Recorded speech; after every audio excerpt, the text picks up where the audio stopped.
महादेव पीठरे हजार हजार श्रद्धालु जल लगी कले। ढेंकानाल जिला कामाख्यानगर ब्लॉक निकट में प्रसिद्ध रामेश्वर शैवपीठ ठारे श्रावण मास द्वितीय सोमवार प्रबल भिड़ देखा मिली। जिला तथा राज्य बाहर कमकरा स्थित ब्राह्मणी नदी और रामियाल नदी पुण्य जल नहीं रामेश्वर अभिमुखे यात्रा करथिले। नदी पठारे शिवंकर बालुका पूजा पर पूजा अर्चना सारी शिव पंचाक्षर गान करी रामेश्वर महादेव को जलाभिषेक करिसेंती। भक्त माने कांधरे बाहुंगी धरी रास्तार बोलबम हर हर बम ध्वनि रे प्रकंपित होइतिला। उक्त अंचल रे एक सात्विक वातावरण सृष्टि होइतिला।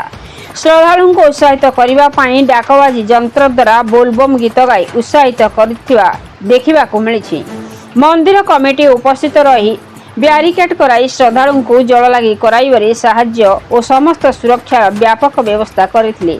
मंदिर तरफरु विश्राम नेबा और खाद्य परिवेषण व्यवस्था करथिला और किसी दुर्घटना को आखि आगे रखी आंबुलांस अग्निशम बाहिनी और व्यापक पुलिस मुतयन कर मंदिर कमिटी को श्रद्धालु माने कृतज्ञता जणाइछन्ति। प्रहलाद मुदली रिपोर्ट मसीहा न्यूज। आपण मसीहा न्यूज रो यूट्यूब चैनल को सब्सक्राइब कलेनी कि जदि करिनाहांती एबे करनियंतु। एहा सह मसीहा न्यूज रो फेसबुक और ट्विटर पेज को लाइक और फॉलो करंतु। ता सह मसीहा न्यूज रो ऐप आसी गलानी। निज मोबाइल रो प्ले स्टोर रु डाउनलोड करनियंतु। जय जगन्नाथ।